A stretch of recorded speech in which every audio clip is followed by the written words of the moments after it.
आज हम लोग स्टार्ट कर रहे हैं एक नया चैप्टर, डिफरेंशिएशन ऑफ वेक्टर्स। वैसे वेक्टर्स तो आपने पढ़ रखा है पहले से भी कि वो फिजिकल क्वांटिटीज जिनमें मैग्नीट्यूड भी हो एज वेल एज डायरेक्शन भी हो, उन्हें हम वेक्टर्स कहते हैं। जैसे एग्जांपल है कि फोर्स या वेलोसिटी, एक्सेलरेशन, ये सब वेक्टर क्वांटिटीज है। अभी तक जो आपने पढ़ा वो वेक्टर है या उसे कांस्टेंट वेक्टर भी कह सकते हैं, क्योंकि उनके मैग्नीट्यूड जो है वो कांस्टेंट रहते हैं। जैसे फोर्स को लिखा जाए 2i प्लस 3j प्लस के, और इसका आप मैग्नीट्यूड निकालिए तो मॉड लेंगे। मॉड, इससे बेसिक आइडिया आपको 12th क्लास का है। इनका स्क्वायर करके ऐड कर देंगे, यानी 4 प्लस 3 9 प्लस 1, यानी इनके कोफिशियंट्स को, तो ये वैल्यू आ जाएगी 8, और ये है आपका कांस्टेंट। यानी फोर्स जो है 2i प्लस 3j प्लस के, ये दिया हुआ है। लेकिन अब जो आप पढ़ने वाले हैं वो वेरिएबल वेक्टर्स होंगे, तभी तो आएगा डिफरेंशिएशन। डिफरेंशिएशन कांस्टेंट का करेंगे तो जीरो हो जाएगा। डिफरेंशिएशन का मतलब क्या हुआ कि फंक्शन होना चाहिए, वेरिएबिलिटी होनी चाहिए। जैसे कि यहाँ 2 है तो 2 ना रहे, 2 के साथ 2t हो जाए। जैसे मान लीजिए एग्जांपल हम आपको दें, यहाँ पर ये 2ti हो प्लस 3t स्क्वायर j हो प्लस फिर चाहे k ही हो, t तो है कम से कम, ये t स्क्वायर तो है। यानी ये f किस पे डिपेंड कर रहा है? t पर। अगर t 0 हो जाए तो वैल्यू k हो जाएगी, t 1 हो जाए तो 2i प्लस 3j प्लस के हो जाएगा, यानी t का फंक्शन हो गया। तो अब जो हमें यहाँ कंसीडर करने हैं वेक्टर्स, वो वेरिएबल वेक्टर्स लेने हैं और उनका फिर डिफरेंशिएशन है। नेक्स्ट चैप्टर आपका आएगा ग्रेडियंट, डाइवर्जेंस एंड कर लगा, उसके बाद इंटीग्रेशन आ जाएगा। तो ये पूरी यूनिट जो है आपकी, वो पूरी वेक्टर्स पे ही आधारित है। एक चीज यह मिस्टेक हो गई है, ये 3 का स्क्वायर करना होगा, वो 9 हो जाएगा एक्चुअली में। तो ये 8 ना करके 14 आएगा, क्योंकि आपने बेसिकली जो मैग्नीट्यूड पढ़ रखा है, मॉड ऑफ ए अगर वेक्टर होगा तो उसका फार्मूला होता है a1 square plus a2 square plus a3 square. ठीक है, तो अब आज स्टार्ट करते हैं इंट्रोडक्शन से। देखिए इंट्रोडक्शन क्या दिया हुआ है।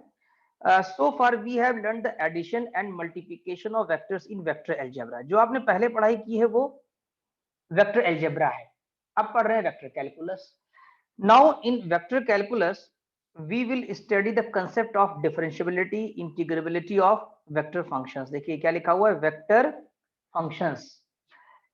We will note that definitions of these concepts are analogous to those in the ordinary scalar calculus। उसे स्केलर कैलकुलस कहते हैं। एनालॉगस मतलब होता है समव्यवहारिक, एक जैसा होना। जैसे कि जो रूल्स वहां लगते थे डिफरेंशिएशन के स्केलर कैलकुलस में, dy बाई dx पढ़ा आपने, d2y बाई dx2 पढ़ा, वही सब यहाँ पर भी कंसेप्ट लगेंगे। And therefore their properties are also analogous. उनकी जितने भी गुण हैं, जितनी प्रॉपर्टीज हैं, वो एक ही जैसी है कैलकुलस की। केवल बस वहां स्केलर फंक्शन लेते थे, यहाँ पर हम लोग जो कंसीडर करेंगे वो वेक्टर फंक्शन कंसीडर करेंगे। तो देखा जाए तो यहाँ पर दो ब्रांच हैं मैथमेटिक्स की, एक है कैलकुलस और एक है वेक्टर एल्जेब्रा। तो वेक्टर जो आप वेक्टर एल्जेब्रा जो पढ़ करके आए हैं, जितने भी रूल्स उसके पढ़ के आए हैं, ए डॉट बी की वैल्यू क्या होती है, ए क्रॉस बी की क्या होती है बेसिकली, तो वो हम ये मान लेते हैं कि आपको पूरा प्रीवियस नॉलेज है और उस आधार पे आगे चलते हैं। तो देखिए क्वेश्चन नंबर 1 क्या है, define vector function. Vector function क्या होता है? तो अभी हमने आपको बताया कि एक वेरिएबल वेक्टर जो होता है, जो डिपेंड करे, उसी को हम वेक्टर फंक्शन कहेंगे। देखिए if a variable vector a depends on a scalar variable और parameter t in such a way that t varies continuously in some interval cd, then a यानी वेक्टर a जो है आपका also varies, then a is called vector function of the scalar t defined in the interval cd, and we write a is the function of t. The vector function a also can be expressed in components form as a equal to a1 ti a2 tj plus a3 tk। जैसे अभी हमने आपको एक force का example दिया था, तो अगर देखें तो ये इसका f1t हो जाएगा, यहाँ पर f1t कह सकते हैं। f1t कितना हो जाएगा आपका, 2t हो जाएगा। अगर इसका f2t देखें, सेकंड कंपोनेंट j वाला यानी कि कोफिशिएंट, तो 3t स्क्वायर हो जाएगा। अगर इसका f3t देखें तो वो वैल्यू 1 हो जाएगी। कोई जरूरी नहीं है कि i और j और के तीनों के ही कोफिशिएंट फंक्शन ऑफ t हो, किसी एक का भी हो गया तो यानी कि वेरिएबिलिटी आ गई, वेरिएबल हो गया आपका। तो ये जो a1t a2t a3t लिखा है, इन्हें कंपोनेंट फंक्शन या स्केलर भी कहते हैं। Where a1 a2 a3 are scalar functions of t, क्योंकि i लग जाने से a कंप्लीट वेक्टर है लेकिन a1t जो है वेक्टर नहीं है, a1t स्केलर है, scalar function of t। As t varies the point p whose Cartesian coordinates are a1 a2 a3 describes a curve। a1 a2 a3 इसके कोऑर्डिनेट है। अब यहाँ पर हम आपको एक जनरल वेक्टर बताते हैं, जैसे यहाँ a1 a2 a3 लिखा है, उसकी जगह हम लोग जो है x y z ले लेंगे, राइट। जैसे कि आप ये देखिए हमने बनाया फिगर, नोट्स में बने नहीं है, आप वहां पर भी आप इसको बना लीजिएगा। और ये x एक्सिस y एक्सिस और z एक्सिस लिया, एक हमने स्पेस कर्व ले लिया इस तरीके से, स्पेस में है ये। और ये अगर आप देखें p पॉइंट लिया हुआ है और इसके कोऑर्डिनेट x y z लिया और ये r लिया, चाहे तो इसको आप 3D में देख भी सकते हैं इस तरीके से, ये ऐसे आ जाएगा और ये ऐसे इस तरीके से, ठीक। यहाँ पर आप m कह सकते हैं कि m is the foot perpendicular of the point p on xy plane. अगर xy प्लेन पे देखें तो इसका हो जाएगा xy, 0 कोऑर्डिनेट आ जाएगा आपका, ये कर्व है आपका स्पेस में। तो यहाँ इसके बारे में लिखा गया है कि वेक्टर r को हम कैसे एक्सप्रेस कर सकते हैं। एक कर्व अलोंग ऑलवेज होना चाहिए, यहाँ पर a curve always can be represented by expressing the position vector r of any point p x y z on it as a function of some scalar variable। कोई scalar variable होगा यहाँ पर, क्योंकि जब देखिए पॉइंट p अभी एक position पे है, इसी कर्व में ये यहाँ q पे भी हो सकता है, इसी पोजीशन पे यहाँ r पे भी जा सकता है, यानी मूव कर सकता है, मूविंग होगा।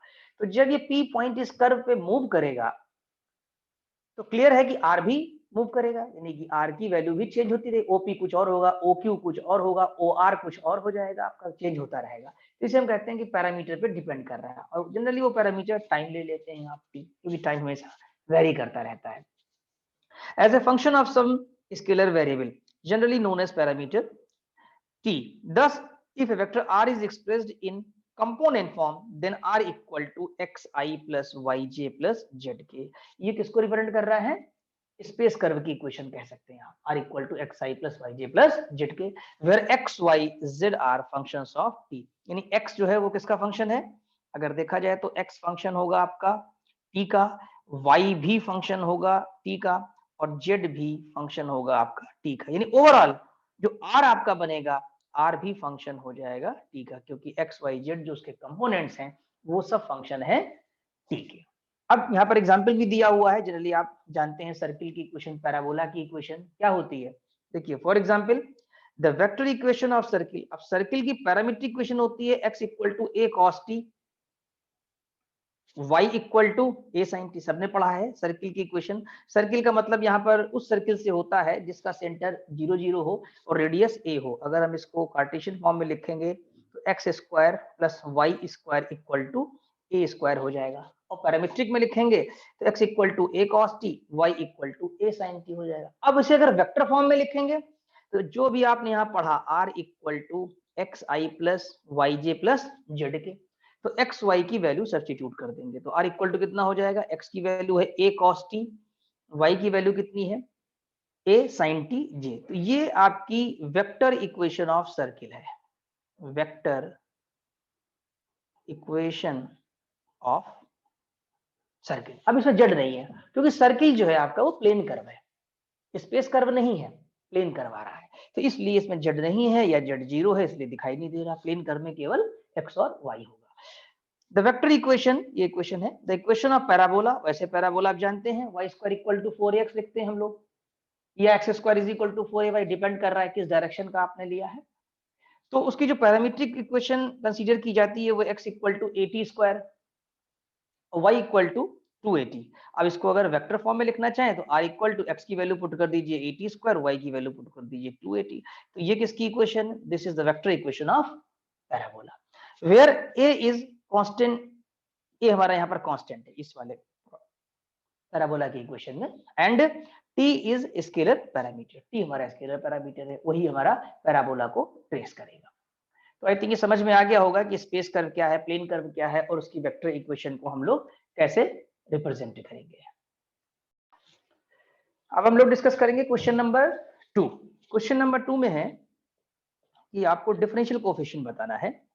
Define differential coefficient of vector r।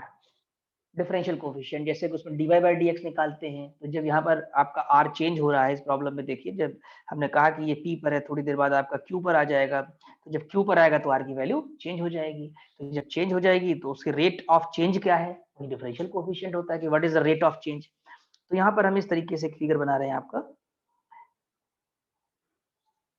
ये मान लीजिए कि इस पोजीशन पे है पहले P पॉइंट पर, जिसका पोजीशन वेक्टर आपका R है, ये O और ये A, और इसी तरह आप आफ्टर डेल्टा टी टाइम, कितना टाइम लिया, डेल्टा टी टाइम में पार्टिकल हमारा मूव करते करते Q पर आ गया यहाँ पर, और ये डिस्टेंस बढ़कर हो गई R प्लस डेल्टा, जो नेबरहुड होता है, वेरी क्लोज होता है वो, लेकिन हम इस तरीके से बना लेते हैं कि आपको विजुलाइज हो। अब आप इसको मिला दीजिए इस तरीके से, तो जो ये डिस्टेंस आपकी आ रही है वो आपकी डेल्टा आर हो जाएगी, राइट। तो अब डेल्टा टी टाइम में कितना डिस्प्लेसमेंट हुआ, डेल्टा आर हुआ, वही आपका डिफरेंशियल कोफिशिएंट प्रोवाइड कर देगा। तो derivative of vector, let R T be a vector, यानी कि आर जो है वो फंक्शन ऑफ टी है बेसिकली, यहाँ पर आर टी लिखने का मतलब ये है,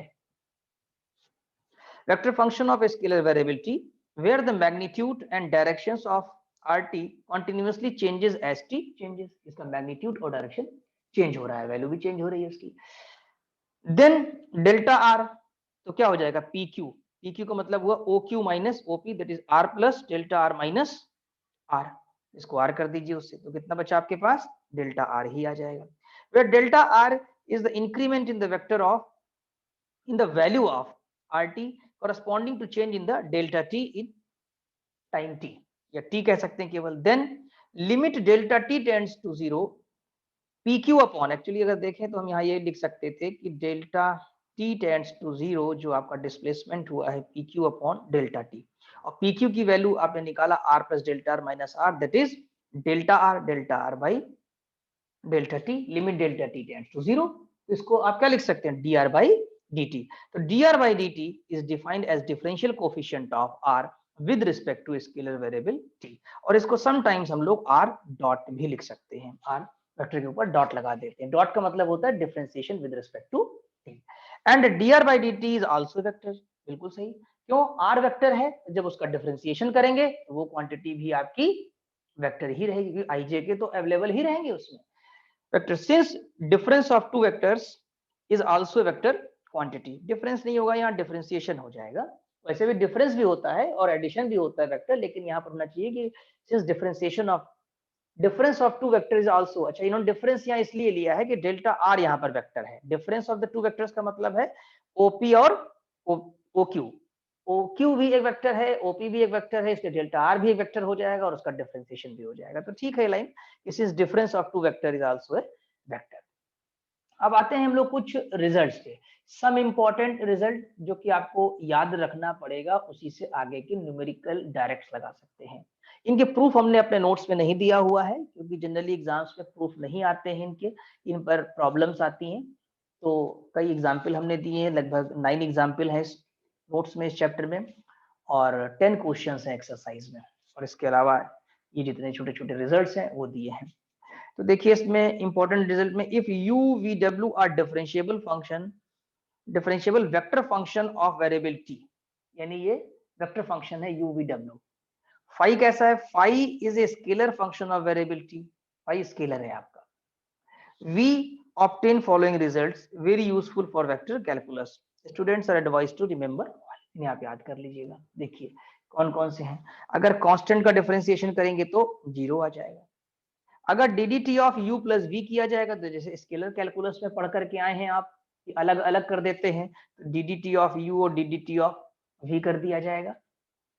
इसी तरह अगर dr अपॉन dt है, तो आप इसका रिस्पेक्ट भी चेंज कर सकते हैं, dr बाई ds लिख लिया और ds बाई dt कर दिया, where r is the function of s and s is the function of t, तो dr by ds, ds by dt।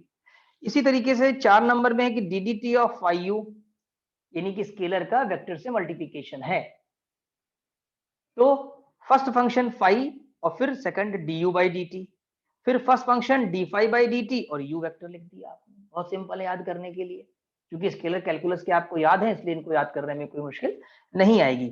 ddT of u dot v, तो इसमें first function का differentiation ddT of u और dot v, यहाँ dot लगा हुआ है ध्यान दीजिएगा, plus u dot dv by dt। Formula simple है, प्रोडक्ट रूल का फार्मूला है। इसी तरीके से 6 नंबर पे है ddt of u cross v, पहले u का करेंगे cross v plus u cross dv by dt। कोई मुश्किल नहीं है, आसानी से याद कर लेंगे। फिर है ddt ऑफ UVW, यहाँ पर एक मिस्टेक लग रही है, डॉट नहीं होना चाहिए, कभी कॉमा तो खैर लगा सकते हैं, कुछ बुक्स में कॉमा लगाते हैं, कॉमा ना भी लगाएंगे तो भी चल जाएगा, ठीक। तो इसमें है कि बॉक्स प्रोडक्ट कहते हैं या स्केलर ट्रिपल प्रोडक्ट कहते हैं इसको। तो DDT ऑफ UVW, पहले हमने U का कर लिया, VW ऐसे ही छोड़ दिया, फिर U को छोड़ा और बीच वाला यानी कि V का डिफरेंशिएशन किया dV बाई dt और W को छोड़ दिया। फिर फर्स्ट टू छोड़े U और V दोनों और लास्ट वाले का कर लिया। तो आई थिंक कोई मुश्किल नहीं होगी, आपको याद हो जाएगा। इसे कहते हैं कि डेरिवेटिव ऑफ, स्पेलिंग चेक कर लीजिएगा, derivative of scalar triple product UVW, यहाँ कॉमा कर लेंगे आप, ये इसका डेरिवेटिव है। 8 नंबर पे आइए, ये वेक्टर ट्रिपल प्रोडक्ट है, DDT of U cross V cross W। तो du बाई dt पहले का किया, दो छोड़ दिए लास्ट के, फिर U का करेंगे हम लोग, U को छोड़ेंगे, U का कर चुके हैं पहले, और फिर बीच वाला यानी V का करेंगे, dV by dt cross W। फिर फर्स्ट टू छोड़ने होंगे, पोजीशन क्रॉस की वही रहेगी जैसे कि प्रॉब्लम में लेफ्ट साइड में है, U cross V cross dW by dt, right. तो इनको एक बार कॉपी पे राइटिंग कर लेंगे, सारे नोट्स हमने ऐप पे अपलोड कर दिया है, वहां से डाउनलोड करिए, प्रिंट आउट भी ले सकते हैं हार्ड कॉपी, और वहां से बैठ करके इसको ना एक लाइन कॉपी पर लिखेंगे जब आप, तब आपको याद हो जाएगा पूरा। अब आते हैं हम लोग एग्जाम्पल नंबर 1, यहाँ दिया हुआ है, यानी अब कैसे अप्लाई करेंगे और धीरे धीरे आपको सब समझ में आएगा इसमें। If R equal to A E की power W T plus B E की पावर माइनस डब्ल्यू टी, ये एक वेक्टर दिया हुआ है जिसमें ए और बी दोनों वेक्टर हैं। तो आपको दिखाना है कि R cross D R by D T, देखिए डेरिवेटिव आ गया ना, R cross D R by D T is equal to 2W और B क्रॉस A और d2r upon dt2 minus w square r is equal to 0, ये show करना है। A B R constant vectors, यानी अगर केवल A B का differentiation करेंगे तो 0 हो जाएगा, कांस्टेंट वेक्टर्स है ये। तो देखिए dr बाई dt जब आप निकालेंगे तो इसका डिफरेंशिएशन करेंगे तो कितना आएगा, A W E की पावर WT। आई थिंक समझ में आ गया होगा डिफरेंशिएशन, नॉर्मल डिफरेंशिएशन करते हैं, इसमें करेंगे तो माइनस W आएगा, ठीक है, तो माइनस W E की power minus WT, dr by dt I think समझ में आ गया। अब लिखा r cross dr by dt, तो r आपका जो दिया है उसकी वैल्यू पुट कर दीजिए, a e की पावर wt प्लस b की पावर माइनस wt, और dr बाई dt की वैल्यू जो है यहाँ रख दिया, जो भी आपने निकाली थी, a w e की power wt minus b w e की पावर माइनस wt। अब ये डिटर्मिनेंट फॉर्म से नहीं करना है, डिटर्मिनेंट फॉर्म तब लगाते हैं जब वेक्टर कंपोनेंट फॉर्म में दिया हो। कंपोनेंट फॉर्म क्या होता है, जैसे मान लीजिए दिया होता आपका 2i plus 3j plus 4k, तो इसमें ब्रेक है, कंपोनेंट है, 2 है 3 है 4 है, लेकिन ये कंप्लीट वेक्टर है, यानी इसमें कंपोनेंट फॉर्म में नहीं दिख रहा है, तो इसमें डायरेक्टली क्रॉस प्रोडक्ट को इंपोज करना पड़ता है। इंपोज माने पहला टर्म इसका लीजिए और पहला इसका लीजिए, इन दोनों को क्रॉस मल्टीप्लाई करिए, तो जो स्केलर है e की पावर wt और e की पावर wt, ये तो आपस में सिंपल मल्टीप्लाई होंगे, ये डॉट और क्रॉस का कोई रोल नहीं रहेगा, नॉर्मल मल्टीप्लिकेशन। क्रॉस यहाँ जो लगेगा वो a और a के बीच में लगेगा, अगर आप ध्यान दें तो यहाँ पर a, ये जो a दिख रहा है आपको और इसका जो a दिख रहा है, वो आपस में क्रॉस प्रोडक्ट अप्लाई करेंगे, तो a क्रॉस a जब करेंगे तो 0 हो जाएगा, इसलिए पहला टर्म यहाँ लिखा नहीं गया है आपका, ठीक है। फर्स्ट का जब फर्स्ट से होगा क्रॉस प्रोडक्ट 0 आ जाएगा। हाँ, जब फर्स्ट का सेकंड से होगा तो माइनस W और E की पावर माइनस WT और इसका WT, पहले वाले का WT, तो WT तो आपका 1 हो जाएगा क्योंकि E की पावर WT और इधर E की पावर माइनस WT है। क्या बचेगा आपके पास, इधर से माइनस साइन आएगा और W, तो माइनस W आ जाएगा। फर्स्ट टर्म का A है और सेकंड में वेक्टर B है, तो A क्रॉस B, तो A क्रॉस B आ गया, क्लियर। 4 टर्म आएंगे, 2 0 हो जाएंगे। अब देखिए दूसरा कैसे 0 होने वाला है, तीसरा यानी कि B, ये वेक्टर B e की पावर माइनस WT जब फर्स्ट से मल्टीप्लाई होगा तो एग्जिस्ट करेगा, कैसे, W और ये आ जाएगा आपके पास, और e की पावर माइनस WT और e की पावर आपका जो ये WT दिख रहा है दूसरे वाले में, ठीक, ये 1 हो जाएंगे, और इसका B और इसका A मिल करके बना देंगे B क्रॉस A, ठीक। और इधर आपका जो सेकंड वाला, सेकंड से जब मल्टीप्लाई होगा तो B क्रॉस B बन जाएगा, B क्रॉस B भी क्या होता है, 0, देखिए यहाँ लिखा भी है आपके लिए, ठीक, B क्रॉस B 0, यानी फोर्थ वाला टर्म भी आपका 0 आने वाला है। फर्स्ट और फोर्थ 0 हो जाएंगे, सेकंड और थर्ड जो मल्टीप्लाई होगा क्रॉस मल्टीप्लीकेशन डिस्ट्रीब्यूट करेंगे जब उसको तो वैल्यू आएगी। अब ये माइनस डब्ल्यू है और ये ए क्रॉस बी, एक फार्मूला आपने पढ़ा होगा कि A cross B equal to minus B cross A 12th class में। तो आप इसको लिख दीजिए माइनस, ये लगा हुआ है तो that can be written B cross A, और जब बी क्रॉस ए लिख देंगे तो डब्ल्यू बी क्रॉस ए ये भी हो जाएगा, डब्ल्यू बी क्रॉस ए भी होगा, मिलकर के 2 times of W B cross A हो जाएगा। तो आई थिंक समझ में आ गया होगा, यही आपको प्रूफ करना था कि 2 times of W B cross A. अब सेकंड डेरिवेटिव निकालना है आपको। तो देखिए जो फर्स्ट का निकाल चुके हैं इसी का दोबारा डिफरेंशिएट करिए, यहाँ लिखा भी है dr बाई dt लिखा है, वैसे तो आप इसको कह दिए, हमने डिफरेंशिएट कर लिया या यहाँ से कर लिया। तो d2r अपॉन dt2 कितना हो जाएगा, a w स्क्वायर की power wt plus b w square की पावर wt। अब इसे कॉमन ले लीजिए, कॉमन आ रहा है w स्क्वायर, कॉमन ले लिया तो ये आ गया अंदर, और ये क्या है, ये गिवन r है आपका, तो ये हो गया w square r, that is d2r upon dt2 minus w square r is equal to 0। तो आई थिंक समझ में आ गया होगा, कोई मुश्किल नहीं है यहाँ पर आपको। अब हम लोग डिस्कस करेंगे एग्जाम्पल 2। एग्जाम्पल 2 में वेक्टर दिया है u आपको, T square I minus T J plus 2t 2t plus 1 bracket में है और k, एंड v दिया है 2t माइनस 3 ब्रैकेट में i है फिर प्लस j माइनस टी के, और फाइंड करना है value dt of u dot v when t is equal to 1, t is equal to 1 बाद में पुट करेंगे आफ्टर द डिफरेंशिएशन, और dt of u cross v when t is equal to 1, t is equal to 1 बाद में put करना होगा। तो वैसे इसके दो तरीके होते हैं, यानी एक अल्टरनेट मेथड भी होता है, दोनों बताएंगे। देखिए लिखा है students can also use the following alternative method, ये आप यूज कर सकते हैं, लेकिन पहले देखिए मेन मेथड क्या है। पहले आपने फार्मूले से इसको ब्रेक कर दिया, u dot dv by dt plus du by dt dot v, simple, जो भी ऊपर फार्मूला पढ़ा आपने। अब u की वैल्यू तो डायरेक्ट पुट कर देंगे, ये u की वैल्यू पुट कर दी, डॉट ये लगा हुआ है, ठीक, और dv बाई dt यानी इसका डिफरेंशिएशन, इसका डिफरेंशियल कितना आएगा, इसका डिफरेंशियल आप करके देखिए तो 2t माइनस 3 तो आ जाएगा 2 और i तो 2i आ जाएगा, j का 0 हो जाएगा, j का डिफरेंशियल कितना हो जाएगा 0। जब आप इसका डिफरेंशिएशन करेंगे dv बाई dt तो इसका होगा केवल, इसका होगा तो होगा 2i और j का हो जाएगा 0 और माइनस के आ जाएगा क्योंकि t का 1 हो जाएगा, सिंपल डिफरेंशिएशन होना है, हर टर्म का होना है, तो 2i माइनस के आएगा आपका, ठीक, यहाँ लिख देंगे 2i माइनस के। अब आते ये प्लस अपनी जगह लगा हुआ है, देखिए यहाँ पर, फिर du बाई dt, अब u का डिफरेंशियल क्या हो जाएगा t स्क्वायर आई है तो 2ti हो जाएगा, माइनस tj है तो माइनस j हो जाएगा, राइट, और 2t प्लस 1 के तो 2k बन जाएगा, तो 2k ये डॉट प्रोडक्ट लगा हुआ है यहाँ पर, ठीक। इसी तरीके से यहाँ पर v का डायरेक्ट वैल्यू पुट कर देंगे, जो वैल्यू v की आपकी दी है 2t minus 3i plus j minus t के सब्स्टिट्यूट कर देंगे। आई थिंक पूरा समझ में आ गया, और डॉट प्रोडक्ट लेना कोई मुश्किल नहीं है, आप लोगों को डॉट प्रोडक्ट का एक फार्मूला याद होगा, a डॉट b क्या होता है a1 b1 plus a2 b2 plus a3 b3, i के कोफिशिएंट j के कोफिशिएंट और k के कोफिशिएंट का मल्टीप्लाई होता है, क्यों, क्योंकि i dot i j dot j और k डॉट k की वैल्यू 1 होती है, तो i dot j dot k और k डॉट i की वैल्यू 0 हो जाएगी, इस वजह से i के j के और k के डॉट प्रोडक्ट लेंगे। 12th क्लास का है, 12th क्लास की वेक्टर अलजेब्रा आप रिवीजन कर लेंगे तो आपको सहूलियत रहेगी, आसानी से कर पाएंगे। जब मल्टीप्लाई करेंगे तो इतना बड़ा एक्सप्रेशन आ जाएगा, ठीक, मल्टीप्लाई कर लीजिएगा, फिर मल्टीप्लाई करेंगे तो ये आएगा 6t square minus 10t minus 2, t is equal to 1 put कर देंगे आप, तो ये हो जाएगा जाके आपका, अगर नंबर सिस्टम से देखेंगे तो यहाँ हो जाएगा 6 माइनस 10 माइनस 2 यानी 6 माइनस 12, आपकी वैल्यू आ जाएगी -6, और -6 आपका आंसर आ गया है। तो एक तरीका तो ये हुआ कि फार्मूले के हिसाब से आपने ओपन कर दिया।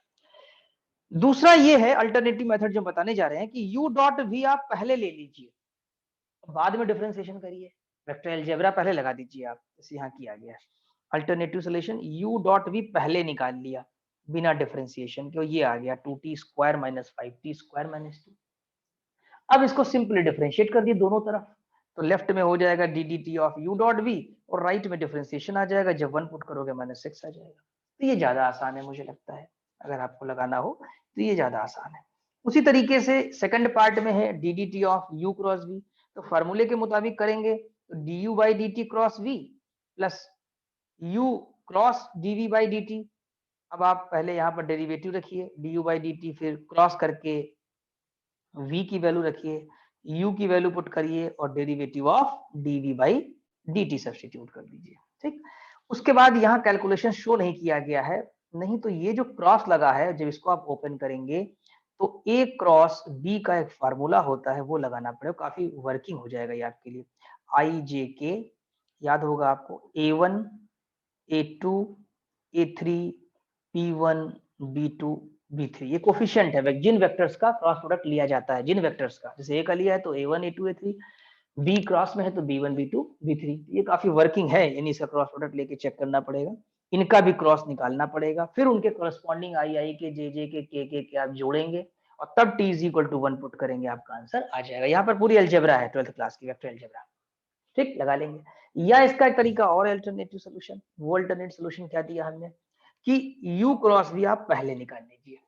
कैसे? वही आई जे के लिखा जैसा भी हमने आपको बताया आई जे के, और u के जो आई जे के कोफिशिएंट हैं they will be as a1 a2 a3, तो u आपका जो दिया गया है उसके हिसाब से टी स्क्वायर हो जाएगा, ध्यान दिया जाए टी स्क्वायर और माइनस टी और 2t+1, तो T square minus T 2t+1। इसी तरीके से v के कोफिशिएंट लिख लिया आपने लास्ट वाली रो में, आईजेके के जो उसके कोफिशिएंट्स होंगे वो यानी b1 b2 b3 की तरह रोल प्ले करेगा वो, और ये आपका निकल आएगा। ये 12th क्लास की अलजेब्रा है, वेक्टर अलजेब्रा है, और उसको सिंपली डिफरेंशिएट कर दीजिए आप जैसे करते हैं और बाद में t is equal to 1 put कर दीजिए, तो आपका आंसर सेम आएगा। आई थिंक अल्टरनेटिव सोल्यूशन ज्यादा आसान है, इससे आप कर सकते हैं और सीखना आपको वो भी पड़ेगा, कि कुछ प्रॉब्लम्स में हो सकता है कि केवल वही लगाना ही पड़ेगा। अब हम लोग डिस्कस करेंगे एग्जाम्पल नंबर 3। एग्जाम्पल नंबर 3 में देखिए आप सेकेंड डेरिवेटिव है d2 upon ddT2 of a dA by dt d2a upon dt2, यानी a की वैल्यू कोई दी नहीं है इन्होंने, कोई वेक्टर है लेकिन हाँ ये डिफरेंशिएबल है, अगर डिफरेंशिएबल ना होता तो dA बाई dt जीरो हो जाता आपका, ये कोई वेरिएबल वेक्टर है विच इज डिफरेंशिएबल वेक्टर। ठीक है, तो अब इसको दो बार करने के बजाय पहले हम एक बार करेंगे, यानी इसका हम ddT of a dA by dt d2a upon dt2 निकालें, है बॉक्स प्रोडक्ट ही आपका, लेकिन पहले एक बार निकालेंगे फिर हम दोबारा निकालें। तो जब पहले निकालेंगे तो पहले का पहला करना पड़ेगा, देखो यहाँ पर आया dA बाई dt, और ये दोनों हम ऐसे ही कॉपी कर देंगे, तो हमने कॉपी कर दिया यहाँ पर। ठीक, एज पर योर फार्मूला, अभी फार्मूला हमने आपको यहाँ पर बताया था, अगर आप ध्यान दें 7 नंबर का फार्मूला लगा रहे हैं इसके अंदर हम लोग। ठीक, 7 नंबर के फार्मूले से इसको किया जाएगा। तो अब अगर हम यहाँ देखें तो अब हमें ये जो ऑपरेटर है वो बीच वाले में लगाना पड़ेगा, तो a रहेगा अपनी जगह, बीच वाला जो होगा ये टर्म आपका वेक्टर जो होगा d a बाई dt वो बन जाएगा d2a अपॉन dt2, और लास्ट वाला अपनी जगह रहेगा। क्लियर? अब आते हैं थर्ड वाले में, तो फर्स्ट टू अपनी जगह रहेंगे, देखिए फर्स्ट टू अपनी जगह है a और da बाई dt, और जो थर्ड वाला होगा उसका डिफरेंशियल हो जाएगा d3। अभी आप देख रहे हैं d2 है तो ये थर्ड हो जाएगा क्योंकि ऑपरेटर इंपोज हो जाएगा dt। तो तीनों टर्म आपको समझ में आ गए होंगे, 1 बाई 1 डिफरेंशिएट किया गया है। अब उसके बाद इन तीनों में दो तो हो जाएंगे जीरो, कौन से जीरो हो जाएंगे ये देखिए ध्यान से आप, देखिए पहला जीरो क्यों, क्योंकि इसके दो वेक्टर आइडेंटिकल हैं dA बाई dt और dA बाई dt, और जब दो वेक्टर आइडेंटिकल होते हैं a a b हो या a b b हो या a c c हो, वो जीरो हो जाती है बॉक्स प्रोडक्ट की वैल्यू। ये 12th क्लास में आपने पढ़ा हुआ है कैसे हो जाती है, क्योंकि दो रो जो है वो आइडेंटिकल हो जाती हैं। ठीक, अच्छा अब इसी तरीके से यहाँ पर भी दो जो आपके हैं वो आइडेंटिकल हैं d2a अपॉन dt2 और d2a अपॉन dt2, तो ये भी जीरो होने वाला है, तो पहला टर्म भी जीरो हो जाएगा, दूसरा टर्म भी जीरो हो जाएगा, केवल बचेगा तीसरा, और तीसरा हमने लिख दिया यहाँ पर। ठीक, तो ये तो आपके पास आया फर्स्ट डेरिवेटिव। अब सेकंड करना है तो आप यहाँ पर एक बार इंपोज कर दीजिए लेफ्ट में, तो d2 हो जाएगा, तो देखिए लेफ्ट में एक बार ऑपरेटर लगा दीजिए, कौन सा ddt, यहाँ लगाइए लेफ्ट में और यहाँ भी इंपोज कर दीजिए ddt, दोनों तरफ इंपोज कर दिया।